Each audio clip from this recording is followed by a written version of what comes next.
ഓം ശ്രീനാരായണ പരമഗുരവേ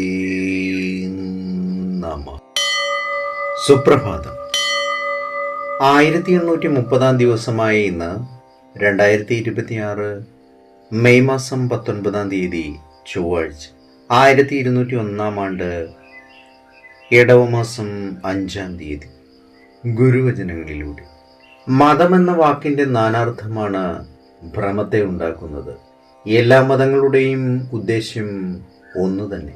നദികൾ സമുദ്രത്തിൽ ചേർന്നാൽ പിന്നെ തിരക്കുഴിയെന്നും നടുക്കടലെന്നുമുണ്ടോ? ജീവാത്മാക്കൾക്ക് ഊർധ്വമുഖത്വം ഉണ്ടാക്കുവാനുള്ള അധികാരമേ മതങ്ങൾക്കുള്ളൂ. അതുണ്ടായിക്കഴിഞ്ഞാൽ സൂക്ഷ്മം അവൻ താനെ അന്വേഷിച്ച് കണ്ടെത്തിക്കൊള്ളും. ശ്രീനാരായണ ഗുരുദേവൻ. ശ്രീ നടരാജ ഗുരു എഴുതിയ ഗുരുവിരൽ എന്ന പുസ്തകത്തിൽ ദക്ഷിണ ഭാരതത്തിലെ 3 ഗുരുക്കന്മാർ എന്ന് വിവരിക്കുന്നതിൻ്റെ 40-ാം ഭാഗമാണ് ഇന്ന് അവതരിപ്പിക്കുന്നത്. ഇത്രയും പറഞ്ഞതിൻ്റെ വെളിച്ചത്തിൽ മധ്വ സമ്പ്രദായത്തോടുള്ള ഗുരുവിൻ്റെ മനോഭാവം എന്തായിരുന്നിരിക്കും എന്ന് ഇനി വിശദീകരിക്കേണ്ട കാര്യമില്ല. മധ്വാചാര്യരുടെ ജന്മസ്ഥലമായ ഉടുപ്പിക്കടുത്തുള്ള മംഗലാപുരത്ത് മധ്വാചാരപ്രകാരമുള്ള ക്ഷേത്രങ്ങൾ ഗുരു സ്ഥാപിച്ചു. അവയിലൊന്നിന് ആ സമ്പ്രദായത്തിന് ചേരുന്ന തരത്തിൽ ഗോകർണനാഥ ക്ഷേത്രം എന്നാണ് ഗുരു പേരിട്ടത്. ആ ഭാഗത്തു നിന്ന് വന്ന തൻ്റെ അവസാന ശിഷ്യരിൽ ഒരാളിന് ആനന്ദതീർത്ഥൻ എന്ന പേരാണ് ഗുരു കൊടുത്തത്.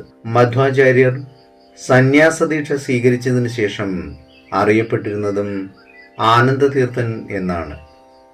ഇതിനെല്ലാം പുറമെ തൻ്റെ ആദ്യകാല കൃതികളിൽ ഒന്ന് മധ്വ സമ്പ്രദായത്തിന് ചേരുന്ന രീതിയിൽ വിഷ്ണുവിനെ സ്തുതിക്കുന്നതാണ്.